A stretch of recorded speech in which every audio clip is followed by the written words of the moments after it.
하나님 말씀은 마태복음 1장 23절입니다. 마태복음 1장 23절 같이 보겠습니다. 마태복음 1장 23절 보라 처녀가 잉태하여 아들을 낳을 것이요 그의 이름은 임마누엘이라 하리라 하셨으니 이를 번역한즉 하나님 우리와 함께 계시라 함이라. 아멘. 구약하겠습니다. 이사야 7장 14절 같이 찾죠. 이사야 7장 14절입니다. 이사야 7장 14절 말씀 같이 보도록 하겠습니다. 그러므로 주께서 친히 징조를 너희에게 주실 것이라. 보라 처녀가 잉태하여 아들을 낳을 것이요 그 이름을 임마누엘이라 하리라. 아멘. 말씀 제목은 임마누엘의 신비입니다.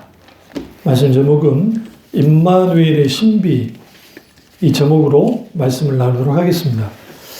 우리가 성탄절이 되면 메리 크리스마스 하면서 이제 즐거운 크리스마스에 대해 우리가 서로 기쁨을 나누죠.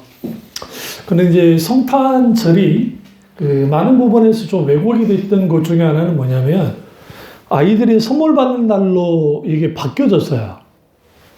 누가 바꿨냐? 미국 사람들이. 뭐 어떤 기업이 바꿨냐? 코카콜라 회사가. 우리 잘 아는 코카콜라 회사가 그 성탄절을 상업화시키는데 일조를 했습니다. 사실 종교교육자들은 성탄절을 그렇게 중요시 여기지 않았어요. 여러분 믿든지 안 믿든지. 뭐냐면 예수님이 이 땅에 오시는 것 참 귀하죠. 그러나 종교교육자들이 더 소중히 여겼던 것은 부활주의래요. 부활절. 그러니까 부활절을 굉장히 소중히 여겼고, 그래서 교부시대에도 그렇고 역사에 이르러보시면 왜 예수님이 이 땅에 오신 것을 중요시 여기지 않아서가 아니라 그 실질적인 사건이었기 때문에 당연히 이 땅에 오신 거예요. 그래서 굉장히 귀했어요. 그러나 그분이 부활하셨다. 그러니까 만약에 예수 그리스도의 부활이 없었다고 한다면 기독신앙은 성립이 안 돼요. 그런 의미에서 이제 부활신앙이 굉장히 천년 이상을 계속 흘러내려오다가 카톨릭이 성탄절을 아주 이제 소위 말하는 그러니까 축제화시키기 시작했죠. 그래서 카톨릭이 축제화시키기 시작하면서 카톨릭이 이제 그런 부분에 있어서 상업화 비슷하게 만들어낸 게 이제 카톨릭이에요. 그래서 거기서 단 반작용으로 종교교육자들은 거부를 했죠. 저는 아니다. 그리고 이제 마틴 루터가 처음 그 상수리 나무에다가 무슨 추리해서 거기에 했다 뭐 그런 설이 있는데 전 세계의 그 추리 나무는 우리나라 나무입니다. 구상나무. 우리나라 거예요. 많은 사람들이 그 추리 나무가 다른 나라 거라고 생각하는 우리나라 나무예요. 그 구상나무가. 그래서 우리 그 코리안 추리예요. 원래 우리 나무인데 그 나무를 막 가져다 일제시대 가져다 쓰고 하니까 이제 전 세계에 퍼진 겁니다. 그럼 거기에다가 이제 추리 장식을 하고 하는 것은 이제 루터 목사님이 이제 그 아이들에게 이제 선물을 줄 때 양말에다가 그냥 선물 줬으니까 그게 이제 일종의 니콜라우스 뭐 신부 니콜라우스의 신부가 산타가 이제 후에 되는 거죠. 그래서 산타라는 말은 세인트, 성, 거룩하다는 의미예요. 갑자기 산타가 등장을 하는 거죠. 근데 산타가 본격적으로 등장하는 것은 이제 누가 만들어내느냐? 코카콜라가 아주 오래전에 그러니까 19세기 말에 코카콜라가 만들어낸 게 그래서 전 세계에 크리스마스 하면 떠오르는 게 예수님이 안 떠오르고 산타 할아버지는 알고 계신데 누가 착한 인지 나쁜 인지 그래서 선물 주는 날 그날로 격화된 거예요. 이게 사탄의 물타기라고 합니다. 그래서 이걸 사탄이 물타기를 한 거예요. 어떻게 예수 그리스도 이 땅에 오심에 대하여 아주 별로 크게 의미 없는 것처럼. 그리고 역사상 예수 그리스도가 진짜 왔었는가? 역사적 예수에 대한 공격이 많았어요. 그러니까 2000년 동안 예수님이 실존 인물이었나? 진짠가? 가짜 아니었나? 왜 그러냐면 예수라는 이름 자체가 흔했어요. 이번에 우리 월드컵 때 외국 기자들이 웃겼다잖아요. 김용건이, 김민재, 김밖에 없어. 야, 니네 나라는 김밖에 없냐? 그러니까 김민재는 김무 하거든요. 나폴리 사람들이, 이탈리아 사람들이 민재라는 발음 못하니까 김무 성을 가지고 이제 김무, 다 김씨요. 김씨 거의 대부분이. 상당수가. 그러니까 그런 것처럼 예수라는 이름 자체가 흔해 빠진 이름이에요. 보통 명사 중에. 그러니까 그래서 성경에 꼭 이런 표현을 쓰죠. 나사렛 예수라는 표현을 썼던 이유가 뭐냐면 예수라는 이름은 흔했거든요. 그래서 구분짓기 위해서 나사렛 예수. 그러면 왜 하나님은 하나님의 아들을 이 땅에 보내셔야 되는가를 좀 볼 필요가 있어요. 왜 보내셨어요? 그럼 다 이렇게 말하죠. 우리의 죄를 구원하기 위해서 보내신 거예요. 맞아요. 그런데 그것만 알면 하나님이 왜 예수 그리스도를 보낼 수밖에 없었느냐는 그 임마누엘의 신비를 벗겨낼 수가 없어요. 그러니까 그걸 먼저 이제 들여다보려면 우리는 창조존으로 가야 돼요. 이전 설교 제가 많이 했으니까 창조존으로. 삼위일체 하나님의 사랑의 교제를 통해서 우주 만물이 창조되어지고 우주 만물의 크라운, 면류관이라 할 수 있는 존재가 인간이 하나님의 형상으로 창조됐습니다. 그리고 하나님이 인간을 창조한 이유는 함께 하려고. 함께 하려고. 임마누엘 뜻이 뭐라 했어요? 하나님이 우리와 함께 계시다. 이게 임 플러스 마누 플러스 엘이에요. 그러니까 세 개의 단어가 하나가 된 게 임마누엘이에요. 그러면 마누 엘 할 때에 이 엘은 하나님이라 했고 하나님이 마누 우리와 그런 함께 계시다. 하나님이 우리와 함께 계시다. 그러면 하나님이 본래 인간을 창조하고 하나님의 목적은 뭐냐면 인간과 함께 하려고. 그래서 에덴 동산을 만든 거예요. 에덴 동산은 그냥 만든 게 아니에요. 하나님이 함께하는 장소로서 에덴 동산이었어요. 그리고 그 에덴 동산에서 하나님이 종종 찾아오셨잖아요. 성경에 보시면. 그걸 어떻게 알 수 있느냐? 바람이 서늘할 때에 여호와께서 거기에 에덴 동산에 오셨다는 표현을 쓰는데 그게 히브리 원전을 들여다보시면 이게 그 현재 진행형 반복적으로 오셨다는 걸 알 수 있어요. 그러니까 주님이 찾아오셔요. 그리고 아담과 하와와 교제를 나누시는, 함께 하시는, 그게 하나님이 창조 목적이었고 이유였어요. 그러니까 하나님이 영원토록 하나님이 창조한 인간과 교제 나누고 깊이 알아가고 사랑하기 위한 그것으로서 인간을 창조한 거란 말이에요. 그런데 그걸 누가 깼어요? 인간이 깨버린 거예요. 하나님처럼 데려오고 선악과를 따먹었고 그러니까 뭐였느냐? 하나님과의 교제가 깨졌어요. 하나님과의 관계가 깨져버렸단 말이에요. 관계가 단절돼 버렸어요. 하나님이 우리와 함께하지 못하게 된 거예요. 왜? 죄 아래에 있었기 때문에. 아담과 하와가 어디서 추방당해요? 에덴 동산에서 추방당해요. 여기서부터 비극이 시작된 거야. 그러니까 하나님이 그걸 내버려 뒀는가? 그렇지는 않다는 거야. 그렇지는 않고 하나님은 이미 창세 전에 인간의 타락을 알고 있었다 했잖아요. 에베소 1장에. 그 사랑의 교적 가운데 성자 하나님이 인간이 되셔서 우리 가운데 오기를 결정 이미 하셨어요. 사랑 가운데. 근데 인간은 지금 뭐다? 추방당했단 말이에요. 에덴 동산에서. 그런 상황에서 인간이 인간다워지는 것은 무엇일까? 그걸 들여다봐야 돼요. 인간의 아름다움은 인간다울 때 인간 아름다움이 있어요. 인간은 인간이에요. 근데 인간이 창조주가 데려가니까 문제야. 이번에 그러잖아요. 무슨 메시가 아르헨티나가 우승을 하니까 메시가 신이다. 여기서 말하는 신은 이제 정말 최고로 잘한다는 그런 존칭 의미가 있지만 예능 신이네, 무슨 축구의 신이네, 쪽 하면은 신신하잖아요. 이게 뭐냐면 마치 신격과 비슷하게 막 시키는 거야. 아르헨티나에는 마라도나 종교가 있잖아요. 축구가 종교가 되어 있는. 그러니까 우리 여기에서 우리가 뭘 알아야 되냐면 임마누엘의 신비를 우리가 온전히 경험하려면 인간은 인간의 자리에 있어야 돼요. 다시 말하면 나는 하나님 앞에 인간이에요라를 인정해야 돼요.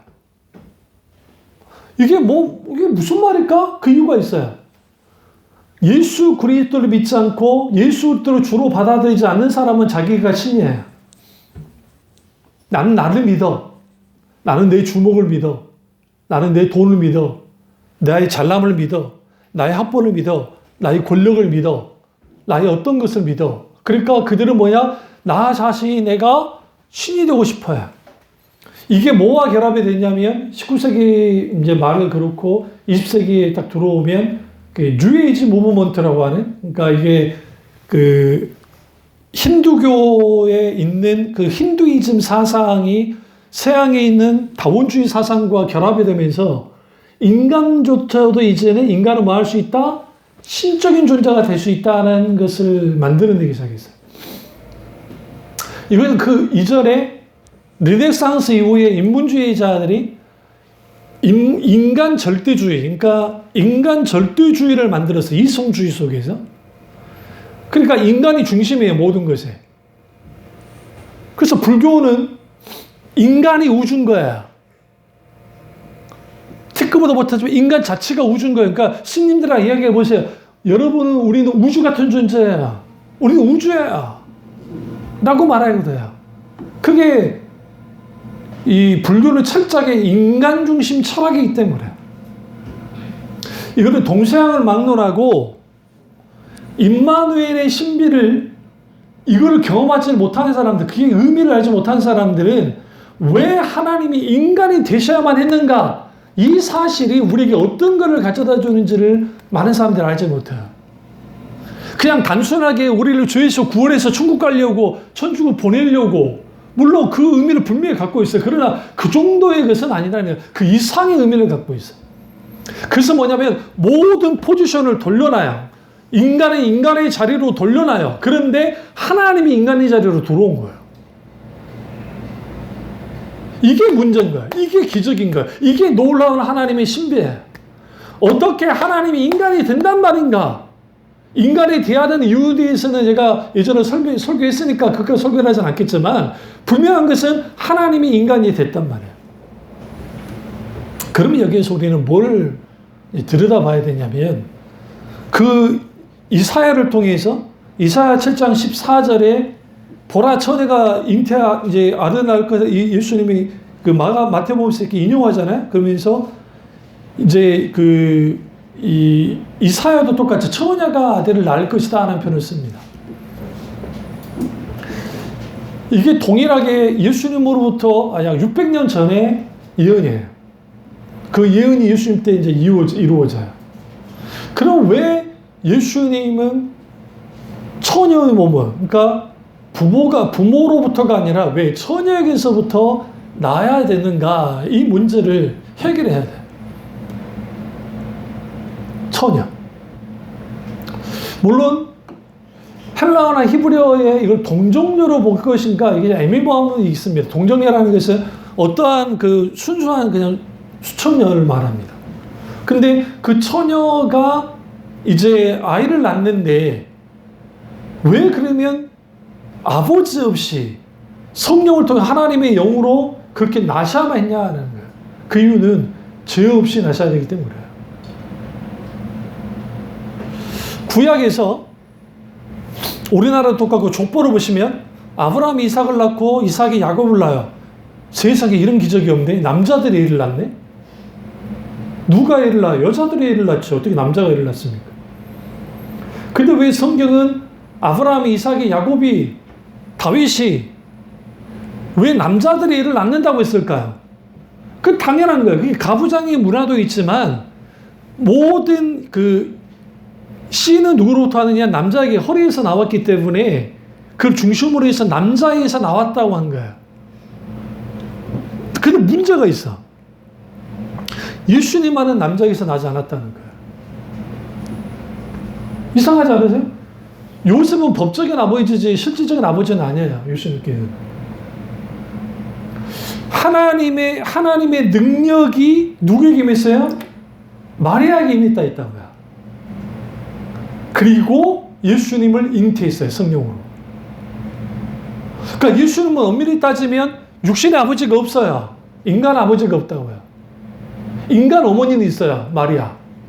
근데 성부 하나님이 이제 그 아버지가 되셔서 예수 그리스도가 동정녀 몸에 잉태된 거죠. 왜 그렇게 돼야 되는가? 우리 창세기 가보시죠. 3장. 아담과 하와의 타락의 장면이 이제 여기 나옵니다. 그러면서 이 3장을 딱 가보시면 이 3장에서 이 15절 그리고 16절 이게 이제 원시복음이라는 표현을 쓰는데 내가 너로 여자와 원수가 되게 하고 내 후손도 여자의 후손과 원수가 되게 하리니 여자의 후손은 내 머리를 상하게 할 것이요 너는 그 발꿈치를 상하게 할 것이라 하시고 또 이제 15절을 보시죠. 그럼 여기서 여자의 후손이라는 표현을 쓰잖아요. 근데 이제 히브리어 원전에는 여자의 아들이라는 의미가 강해요. 후손이긴 한데. 근데 여기서 이 여자의 후손 누구예요? 아직 성육신하기 전에 예수 그리스도야. 그러니까 인간이 되기 전에 성자 하나님을 뜻합니다. 그러면 여기서 이 성자 하나님이 있는데 문제는 뭐냐면 이 뱀이 어떻게 이 여자의 후손의 발꿈치를 상하게 한다는 거예요.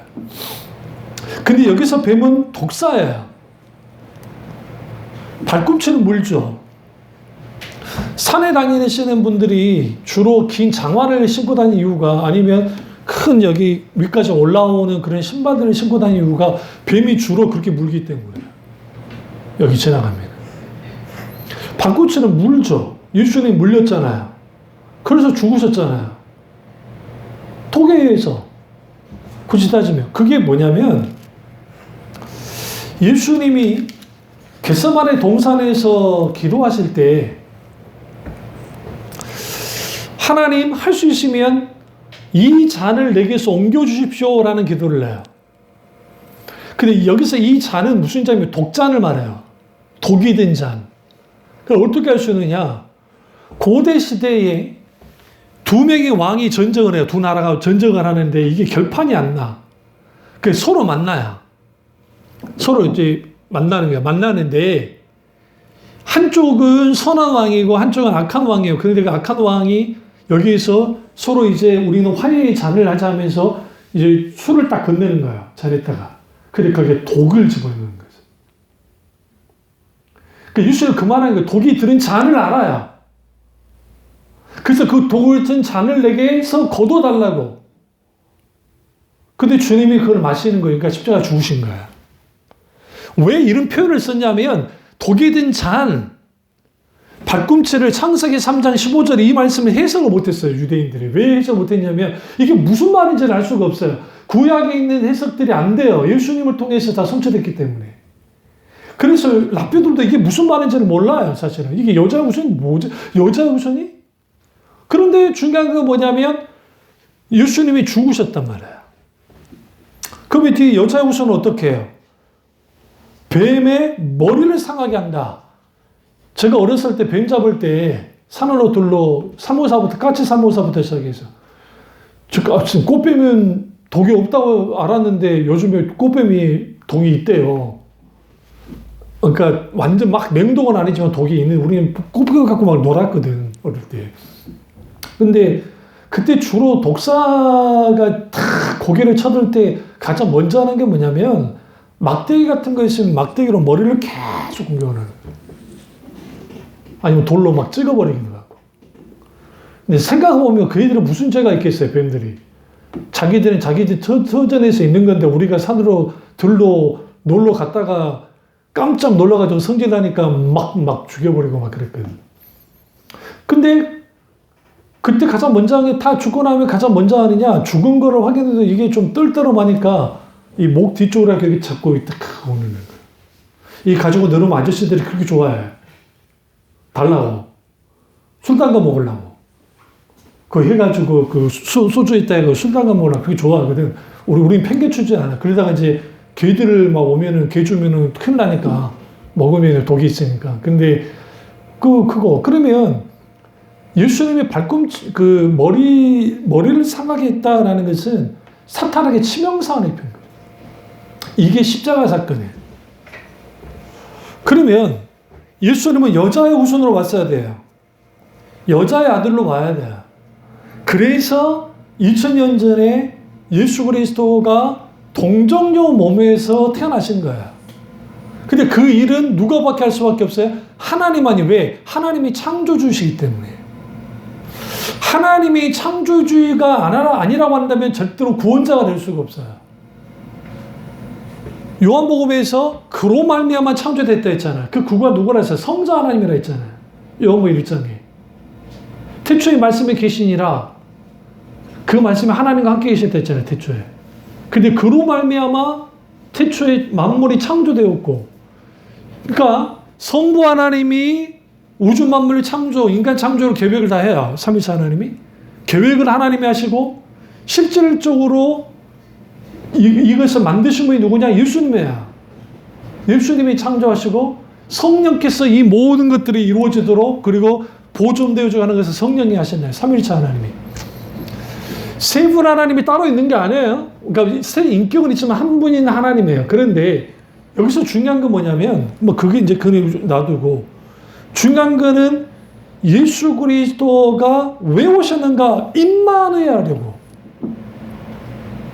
그런데 여기서 중요한 게, 아담과 하와가 하나님과 있을 때에는 예수님과 하나님과 이렇게 밖에서 외부적인 교제를 나누잖아요. 그렇지? 근데 하나님이 인간 안으로 들어와 버리는 거야. 이게 성탄의 신비, 이게 임마누엘의 신비.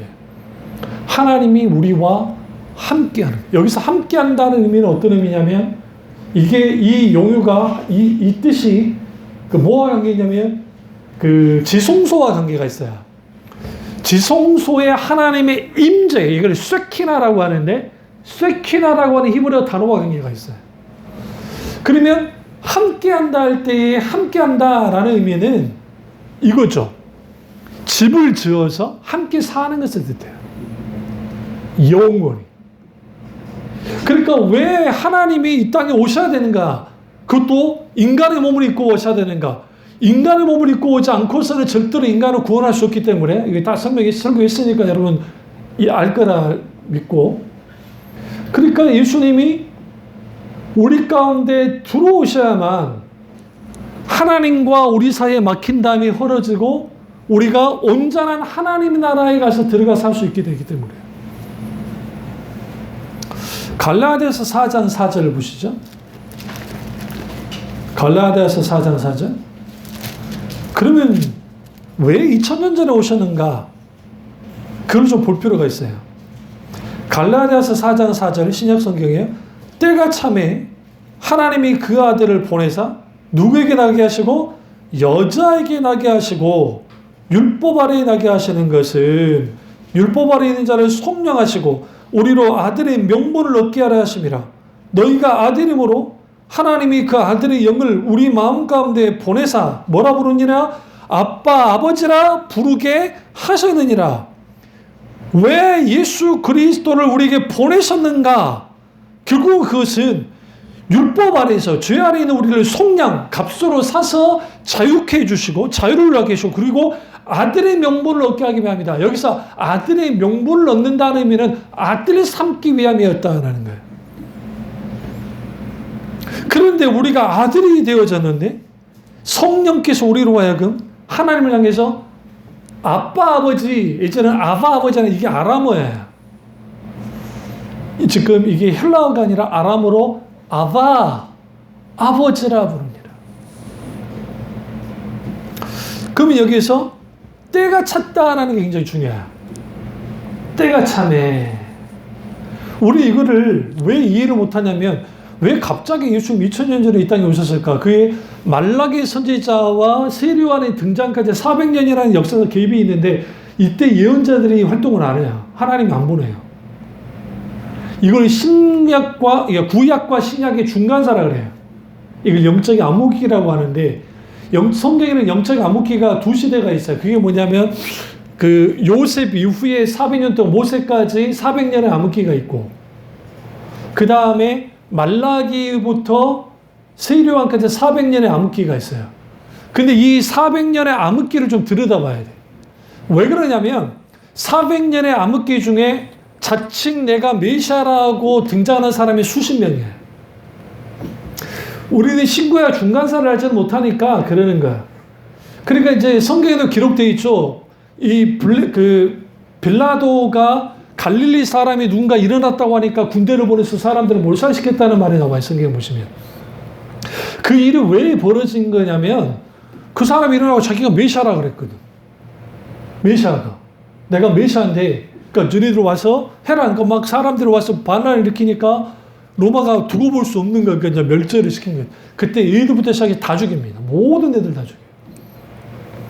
그런 일들이 빌라도 치하뿐만 아니라 그 전에도 일어나요.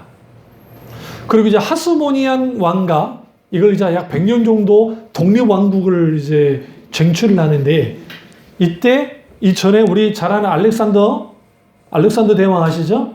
그리스 알렉산더 대왕이 이스라엘도 다 그냥 전체를 다 정복을 해버려요.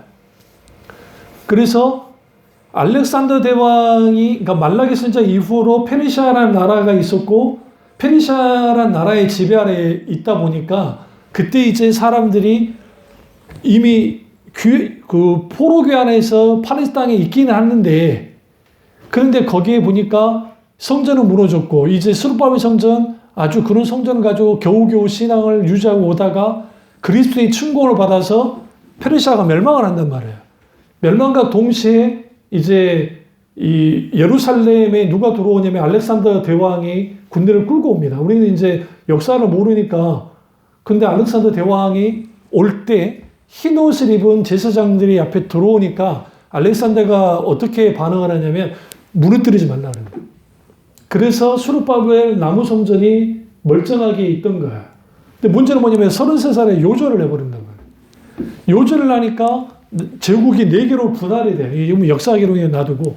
그러면서 지금의 그 프톨레미우스 왕조, 세르쿠스 왕조 굉장히 중요해요. 이게 이제 이게 다 알렉산더의 장군들이에요. 밑에 있는 장군, 4명의 장군이 다 나라를 이제 나눠 먹는데, 처음에는 이집트의 지배를 받아요. 프톨레미 왕조의 톨레미 왕조라 그러는데, 그때는 괜찮았어요. 그때는 괜찮았는데, 저기 지금 이란, 이라크, 시리아 그쪽에 있는 그 세르쿠스 왕조가 힘이 세지면서 뭐 하느냐면, 이제 지금의 팔레스타인 땅, 가나안 땅을 다 먹어버려, 이스라엘 땅을 먹어버려. 그러면서 무슨 일이 벌어지느냐? 성전을 파괴하기 시작하는 거예요. 그래서 성전에 그 막 이방 신전을 막 세우고, 그 다음에 무슨 짓을 하냐면 거기에 막 돼지 제사를 드리고 거기에 별짓을 다 해요. 그러니까 성전이 모독을 당해요. 이제 이런 일들이 오랫동안 있게 되어져요. 그리고 이제 돼지고기부터 시작해서 유대 토라 교육부터 시작해 모든 걸 못하게 하니까 이제 광야로 그 사막으로 도망쳤던 하스모니아라고 하는 그 가족, 대제사장 일파들이 봉기를 일으킵니다. 봉기를 일으키면서 전쟁하기 시작해요. 싸워요. 막 그때 나온 게 메시아 사상이에요. 그때 메시아가 와야 성전이 모욕당이 있는데 다윗 왕의 이러한 것들이 회복이 돼야 된다. 그러면서 봉기를 했고 실제로 거기에 성공을 해요.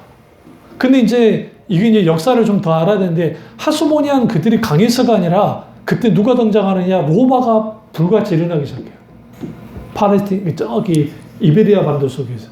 그러니까 세르쿠스 왕조가 이쪽으로 내려왔다가 자기들을 근거지를 막 이탈리아 로마 군인들이 들어오기 시작하니까 그쪽을 막느라고 밑에는 못 막아요. 그래서 독립을 하는 거예요. 이후에 로마가 이스라엘까지 먹어버립니다만은, 그러면서 나타나는 게 뭐냐면 메시아. 이걸 이제 히브리어는 한마샤, 영어로는 미사야, 혹은 그리스도라는 표현을 써요. 기름 부음 받은 자. 그들을 기다리는 대만 사상이 생기기 시작하는 거예요. 그게 약 200년 이상을. 이게 예수님 당시까지 봐요. 그러니까 이제 사람들이 자기 아들들 이름을 지을 때 이예수스. 이게 헬라어로 이예수스. 예수. 영어로는 Jesus 그러잖아요. Jesus. 그러니까 예수라는 이름을 사람들이 흔히 했던 이유는 뭐냐면 메시아가 와야 된다는 거예요. 메시아 대만 사상이 있던 거예요.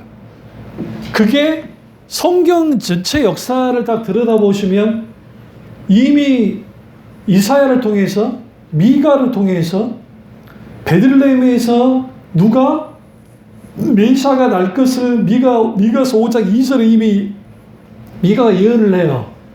이게 7세기 선지자인데. 그러니까 이전에 이미 이 땅에 오실 것은 창세기에 이미 오늘 3장 15절에 여자의 후손이 올 것을 분명히 말하고 있고, 이런 예언들은 계속 구약에 있었다고. 그러나 메시아 대만 사상이 이렇게까지 있지 못했어요. 그러는데 200년 동안에 이게 불이익인 거예요. 그리고 예수님이 때가 찬 거죠. 때가 차서 예수님이 이 땅에 오신 겁니다. 오셨는데 어떻게 오셨어요? 본인은 여자에게 나게 하셨다는 게 중요한 거예요.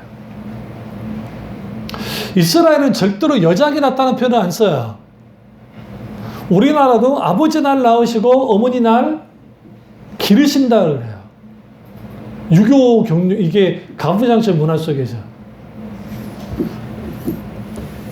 그 성경에서 나오는 그러니까 족보이든 세계관이든 그에는 여자들을 낄 자리가 없어요, 절대로. 여자를 사람 취급, 그러니까 여자 사람 취급한 사람은 예수님이에요. 예수님이 최초로 여자를 한 인격으로 되고 있어요. 그래서 페미니스트들이 예수는 페미니스트다 그러는데 그건 아니에요. 예수님은 모두가 동일하다는 거예요. 동등하다는 거예요. 이거는 구약에도 여자, 남자 무슨 높이 낮이 없어요. 그러니까 창세기에서 그 돕는 배필을, 이 번역이 정말 사악한 어떤 면에서 번역이에요. 왜 그러냐면 이걸 톨레도스가 아니라 어쨌든 그러는데 이 돕는 배필이라고 하는 에이제르 크제구노. 근데 이 돕는 배필이라고 하는 그 번역은 하와를 통해서 아담의 돕는 배필이 되겠다니까 이 말이 꼭 이거 같아. 여자가 부인이 남편을 봉양하고 돕는 거라고 생각해요. 이거는 전혀 상관없는 단어예요. 이거는 뭐냐면 에이제르 크제구노는 뭐냐면 동등한 위치에서 조언하는 자라는 의미예요. 돕는 배필이라는 뜻이. 그런데 왜 그럼 돕는 배필이라고 한글 성경에 이렇게 번역을 해버렸냐? 중국 영향을 받았으니까, 중국어 성경으로 번역을 해버렸으니까 에이제르 크제구노가 그런 의미가 아닌데 그런 의미처럼 됐어. 그러니까 여자는 돕는 배필이어야 돼. 성경은 가부장적인 문화 속에서 듣다가 막 공격을 하고, 그건 웃기는 소리예요. 절대로 그럴 수가, 물론 그 시대의 분위기를 반영하긴 하지만 성경을 철저하게 하나님의 관점에서 딱 봤을 때는 그런 거 다 깨부셔요. 아니, 그랬으면 드보라가 나타나지 말았어야 돼요. 어떻게 사사 드보라가 나타납니까? 성경 보시면. 그래서 예수님이 여자들이 가까우게 오고 얘들이 가까이 온 것에 대해서 말씀하지 않았어요. 왜냐면 당연한 거라는 거예요. 저렇게 나오는 것은. 모든 막힌 것을 깨신 분이니까. 근데 여기서 중요한 거는 여자에게서 나셨다라는 거예요. 왜? 요즘 그러잖아요. 예수님을 탄생은 뭐 로마 군인에게 겁탈당했다느니 마리아가? 그래서 그 예수님을 낳았다느니? 요셉과 먼저 뭐 낳았다느니? 아니면 이미 해가지고 애를 가졌는데 요셉이 알고도 뭐 했다느니? 막 그런 그 말도 안 되는 물타기를 사탄이 하는 거죠. 근데 예수님은 성령을 통해서 잉태되어야만 했어요. 뭐 하시려고? 임마누엘 하시려고. 임마누엘은 어떤 의미를 갖고 있다고? 영원히 우리와 함께하기 위해서. 우리와 함께 살기 위해서 주님이 임마누엘 하신 거예요. 그래서 하나님은 인간이 타락하기 전부터 뭐 하기를 원하셨다? 함께 있기를, 함께 하기를 원하셨다는 거예요. 그래서 성경에 보시면 여호와 삼마라고 하는 그 하나님의 이름이 있어요. 하나님이 함께 하신다. 여호와 삼마가 실질적으로 우리에게 벌어질 때에 하나님의 인간 되심이 우리와 완전히 함께 하신 거예요. 근데 이 함께 하심은 단순한 함께 하심이 아니에요. 하나님 그분이 완전한 인간이자 완전한 하나님으로서 오셨다는 거예요. 반은 하나님이고 반은 인간이라는 거로 그렇게 온 게 아니라고요. 완전한 하나님으로. 왜? 성부 하나님으로부터 태어나셨으니까. 그러나 마리아로부터 또 태어났어요. 그러면 죄의 주는 누구로부터 왔어요? 사실 선악과 따먹었던 사람이 누구예요? 제일 먼저 따먹은 사람이 하와예요. 하와가 먼저 따먹는 바람에 아담한테 된통 당한 거야. 왜? 하나님이 물었잖아요. 너 왜 선악과 따먹었냐? 그러니까 내가 언제 하나님 저 여자 달라 했습니까? 하나님이 주신 저 여자가 먹게 했습니다. 했더니. 그래서 로마서 보시면 사도 바울이 그 말하는 것이죠. 하도 여자들이 설치니까, 그 고린도교도 그렇고 여자들이 설치니까, 귀부인들이 설치니까 여자는 교회에서 잠잠하라는 말을 한 거예요. 예? 그걸 보편화 시켜가지고 교회에서 여자들은 잠잠해라. 그런 말은 전혀 상관없어요. 사도 바울이 그 교회를 향해서 한 말. 제발 니네들 귀부인이라고 그렇게 막 나대지 말라고. 막 질서를 깨니까. 근데 예수님, 그 여자의 그 하와가 먼저 분명하게 죄를 증거한 사실인데, 대표성은 누가 떼요? 아담이에요. 왜 그러냐면, 아담이 하와보다 힘이 세서가 아니라 가장 먼저 창조된 존재가 누구예요? 아담이기 때문에요. 아담이 첫 번째 창조됐어요. 하와는 후에 갈비뼈를 빼서 창조됐다고요. 그렇기 때문에 대표성을 아담이 가져요. 그래서 모든 인류는 아담의 후손이에요. 저도 그렇고 여러분 다 아담의 후손이에요. 그래서 예수님이, 잘 들으세요? 이게 좀 어려운 설교인데, 하나님의 아들로, 하나님으로부터 하나님의 능력으로 여자인 하와, 그 마리아를 통해서 이 땅에 오세요. 그러면서 예수님이 뭐가 되느냐? 마지막 아담이 되시는 거예요. 왜 마지막 아담이 되냐면, 첫 아담은 하나님이 창조했잖아요. 창조해서 남자로서 이렇게 창조돼서 대표성을 갖는 존재로서 했는데 아담이 실패를 했단 말이에요. 그러니까 마지막 아담은 첫 아담처럼 죄 아래 있는 자가 되면 안 돼요.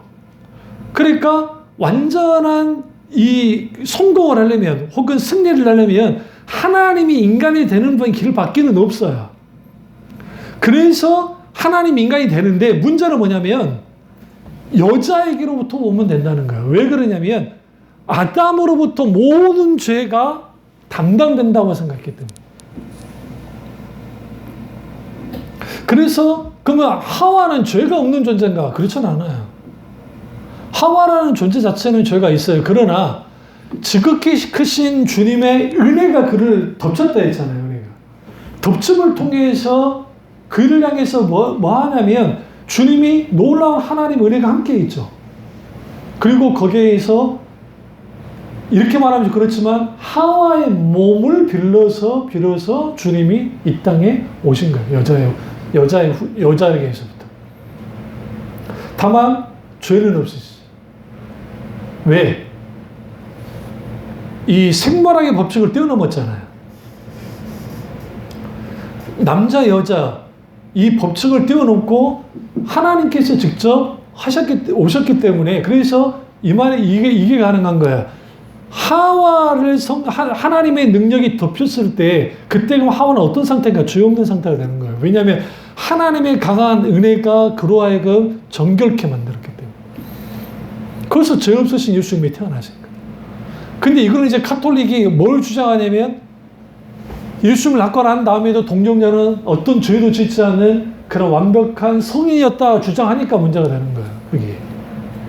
이후에 하와는 그래서 하나의 도구, 그러니까 도구란 표현은 좀 그렇고 어쨌든 그렇게 이제 한 거죠.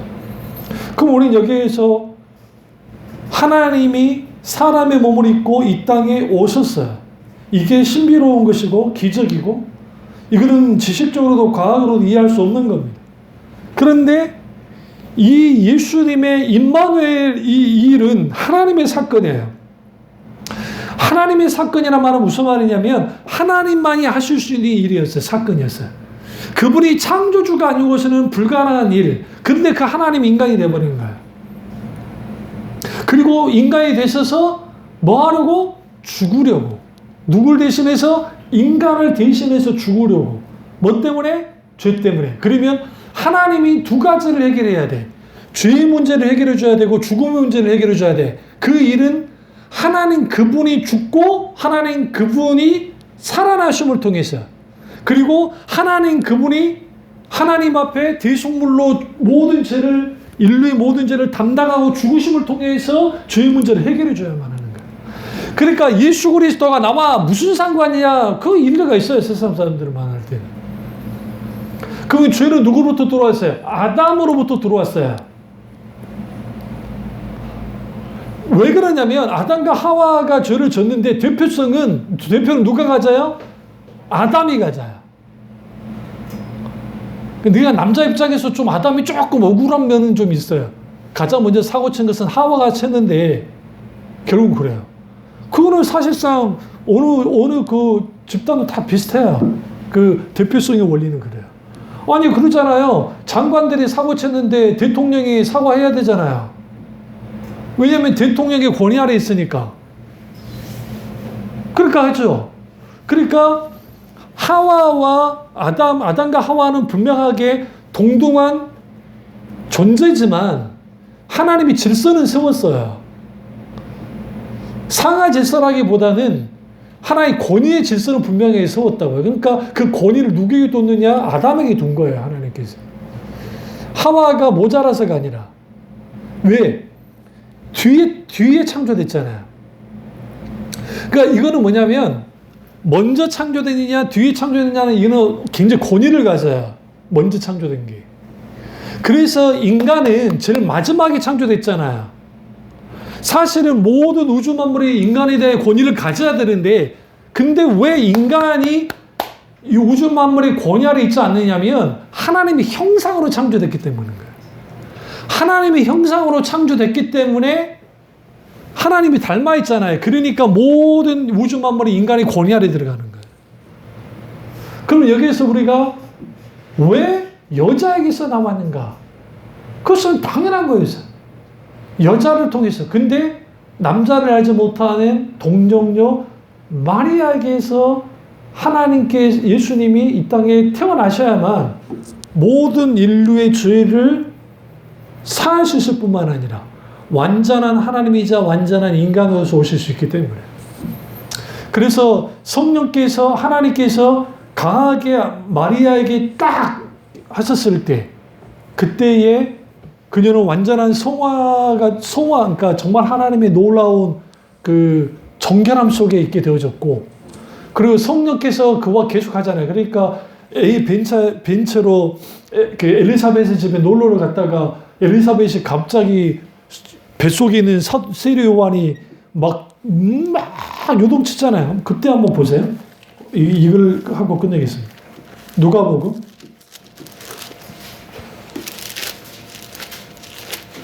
1장을 가보시면 1장에 딱 가보시면 이제 여기에 그 엘리사벳이 여기 딱 보여요. 45절 43절을 보겠습니다. 이제 성령이 충만을 받아 엘리사벳이 41절을 보시면 42절부터 볼게요. 큰 소리로 불러 이르되 여자 중에 내가 복이 있으며 내 태중의 아이도 복이 있도다. 내 주의 어머니가 내게 나오리니 어찌된 일인가? 보라, 내 문하는 소리가 내 귀에 들을 때 아이가, 여기서 아이는 세례요 아니에요? 내 복중에서 기쁨으로 뛰놀았도다. 주의 하신 말씀 반드시 이루어지리라고 믿는 그 여자에게 복이 있도다. 여기서 이 엘리사벳이 성령의 충만함을 입고 난 다음에 이때 내 태중의 아이에게 복이 있다면서 내 주의 어머니라는 표현이 굉장히 중요해요. 여기서 주라는 게 헬라어로 퀴리오스예요. 이건 누구를 향한 신명칭이야? 하나님이에요. 하나님의 어머니가 내게 나오니 어찌된 일인가? 내 주인의 어머니가 나오는 게, 내 주님의 어머니가 나오는 게. 이게 굉장히 중요한 거예요. 그런데 이제 하와가 여기에 하나님을 향한 이제 고백을 보시면 46절을 보세요. 마리아가 이르되 내 영혼이 주를 찬양하며 내 마음이 하나님 내 구주를 기뻐하였으면 그의 여종의 비천함을 돌보셨음이라. 보라, 이제 후로는 만세의 나를 복이 있다 일컬이로다. 능하신 이가 뭘 행했어요? 큰 일을 내게 행하셨으니 그 이름이 거룩하시며 긍휼하심이 두루한 자에게 대대로 이르리로다. 이게 보면 하나님의 큰 일을 내게 행하셨다는 그냥 알고 있었어요. 그래서 많은 신학자들이 그 말을 해요. 마리아가 뱃속에 예수님을 잉태한 순간부터 그녀가 예수님을 출산할 때까지 성령이 강하게 붙들고 있어요. 성령의 충만함 속에서. 그리고 이제 54절을 딱 보시면 54절 그 종 이스라엘 도우사 긍휼히 여기시며 거역하시되 우리 조상에 말씀하신 것 같이 아브라함과 그 자손이 영원히 하시리로다 하니라. 이게 지금 예수님 하신 일들에 대한 것들을 쭉 말을 하거든요. 우리 여기에서 예수님이 임마누엘의 신비라는 것은 하나님이 완전한 인간이 된 신비이고 임마누엘의 신비라는 것은 하나님이 완전한 하나님으로서 이 땅에 오신 신비예요. 그런데 하나님이 인간이 되신 이유는 원래 하나님의 목적과 계획이 인간과 영원하기 위함이었어요.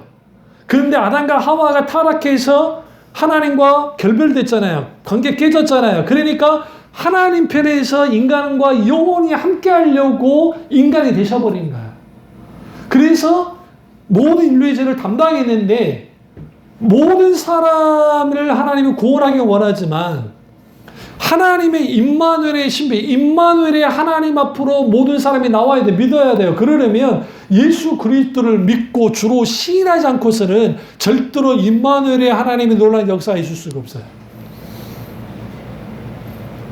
그래서 지금도 예수 그리스도를 믿지 않는 사람들은 하나님과 우주만큼의 거리가 떨어지는 게 아니라 우주보다 큰 만큼의 거리가 떨어져 있어요. 그리고 하나님께서 그들을 지옥에 던지기도 전에 그들은 지옥을 향해서 달려가고 있어요. 많은 사람들이 착각하는 게 하나님이 지옥에 쳐넣는다고 생각해요. 그렇지 않아요. 이미 주님의 복음을 통해서 모든 사람이 하나님께 나오도록 하고 있어요. 근데 문제는 뭐냐? 그들이 하나님의 나라를 거부를 해요. 그러면 그들은 뭐 하느냐? 이 땅에 그냥 그렇게 살겠다. 거지 나사로 비유 속에서 부자가 하나님의 나라에 대한 생각 안 하잖아요. 잘 먹고 잘 살자. 하나님이 뭔들이 뭐 필요하냐? 나 마음대로 살면 되지. 근데 심지어는 나사로가 이제 그 문제 앞에서 죽잖아요. 그리고 딱 갔는데 하는 말이 그 지옥에 떨어진 부자가 뭐라 합니까? 나사로로 하여금 가서 뭐 해달라고? 내 가족들에게 좀 뭡니까? 내가 지옥에 있으니까 얘네를 천국 가라고 알려달라고. 지옥에 있으면서도 나사로를 부려 먹으려고 그래요. 무슨 말이냐? 나 좀 살만하면 교회 다닐게요. 이런 사람들이 나 예수는 믿어. 근데 예수는 믿는데 나 하나님이 있다고 생각을 해. 그런데 난 교회는 안 다녀. 안 믿는 거예요. 그런 게 어디 있어, 그런 게. 자기들의 지식적인 동의 정도인지는 모르지만 전 생애를 하나님께 거는 게 신앙이에요, 사실은. 그런 의미에서 우리가 철저하게 예수 그리스도가 이 땅에 오신 것은 하나님과의 우리 인간 사이의 모든 벽을 허물고 우리와 함께함이었다. 그 함께하는 것은 영원히 함께하는 것이고 영원히 함께 사는 것이고, 그리고 여기 한 가지 더, 하나님의 놀라운 영광의 임재, 그 영광의 임재 가운데 살아가는 것, 그게 임마누엘의 신비예요. 그 기쁨이 우리 가운데 있어야 돼요. 그 은혜가 함께 하시기를 주님으로 축원합니다. 기도하겠습니다. 기도하실 때 이 말씀이 나의 말씀이자 우리 말씀이 되게 하시라 기도하겠습니다.